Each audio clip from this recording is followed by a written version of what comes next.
తమిళంలో రజనీకాంత్ గారు నటించిన ఆ చిత్రం 'అన్నామలై' ఘన విజయం సాధించి రజనీకి భారీ క్రేజ్ తీసుకొచ్చింది.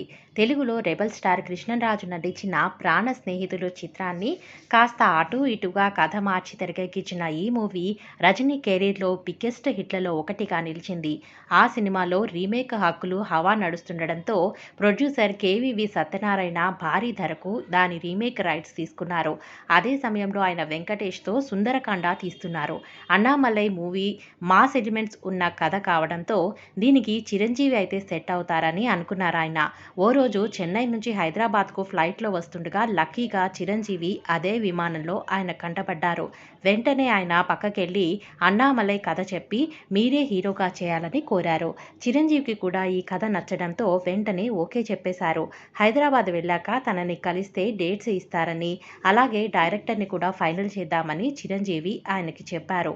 పట్టరాని సంతోషంతో కేవీవీ సత్యనారాయణ ఎయిర్‌పోర్ట్ నుంచి నేరుగా సుందరకాండ లొకేషన్‌కు వెళ్లారు. అప్పటికే ఆయన 'అన్నామలై' రైట్స్ తీసుకున్నారని వెంకటేష్‌కి సమాచారం వచ్చేసింది. కేవీవీ షూటింగ్ స్పాట్‌లో అడుగుపెట్టగానే ఆ సినిమా కూడా మనమే చేద్దామంటూ ప్రపోజల్ పెట్టారు.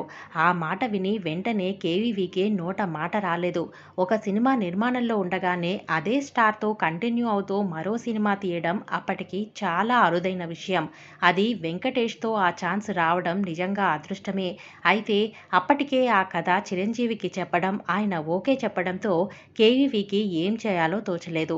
మీతో చేయనని వెంకటేష్‌తో చెబితే ఆయన ఫీలవుతారేమో, దానివల్ల 'సుందరకాండ' మూవీకి ఇబ్బందులు వస్తాయేమోనని ఆలోచించారు. అటు చిరంజీవికి కథ చెప్పి ఓకే చేయించుకున్నాక, ఇప్పుడు మీతో సినిమా చేయడం లేదంటే ఆయనెలా రియాక్ట్ అవుతారని తెగ మదనపడ్డారు. చివరికి ధైర్యం చేసి వెంకటేష్‌తోనే 'కొండపల్లి రాజా' పేరుతో తెరకెక్కించడానికి రెడీ అయిపోయారు. 'చంటి'తో అప్పటికే వెంకీకి బ్లాక్ బస్టర్ ఇచ్చిన రవిరాజ పినిశెట్టిని డైరెక్టర్‌గా సెలెక్ట్ చేశారు.